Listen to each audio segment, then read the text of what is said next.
Hey guys, Crystal Thompson here for Unity. Today on Color Combos with Crystal, we are using some really fun ways to mask a background. We're going to be using the Array of Fall stamp set. You're going to need one stamp set for this beautiful card. You need a piece of white cardstock. You need a stamp positioner along with some vellum and distress oxides in broken china, dried marigold, wilted violet, and worn lipstick. You're going to need some masking tape such as purple tape and ink blenders. We're going to begin by covering up our surface and grabbing our purple tape. We're going to create some abstract shapes of squares and rectangles with this purple tape.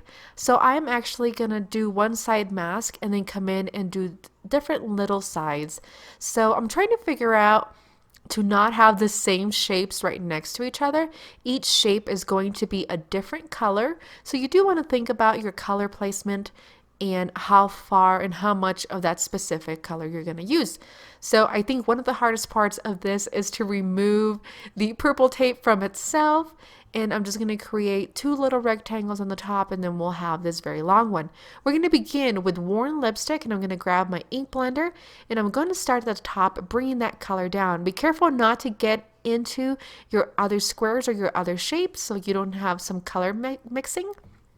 Next, I'm going to use the wilted violet, and I'm going to repeat the same process starting darkest to lightest from left to right, moving on to dried marigold right under. And so I'm kind of continuing on a pattern.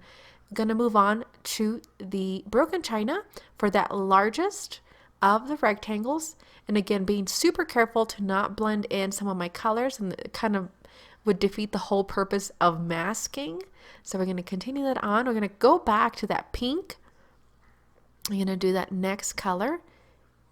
And just going to continue blending. And if you don't have distress oxides, you could do this with any other ink that you have that is water-based.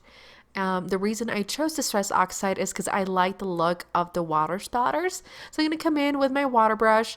I'm going to get the water going, and I'm going to do lots and lots of splatters. I want it to do very, very visible on what we're doing here. It's going to create a very nice little background for it. So now we're going to remove that purple tape.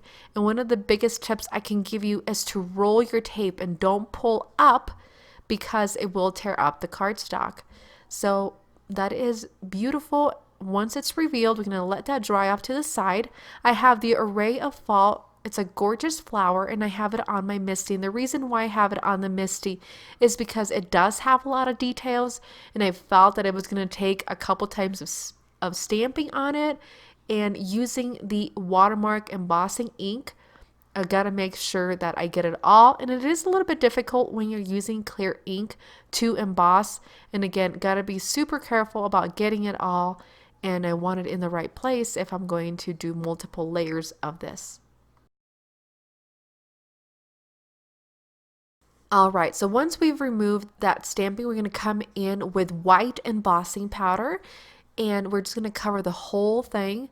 And it's going to look really, really pretty. You're going to see the beautiful edges and all the details. And I'm really happy I ended up using the Misty, because I would have missed it. All right, so we're going to do the heat emboss and heat set it.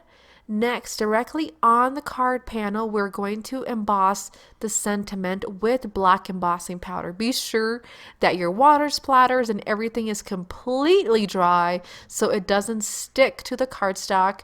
Mine wasn't completely dry, so I'm having to go manually in there and clean it up with my fingers.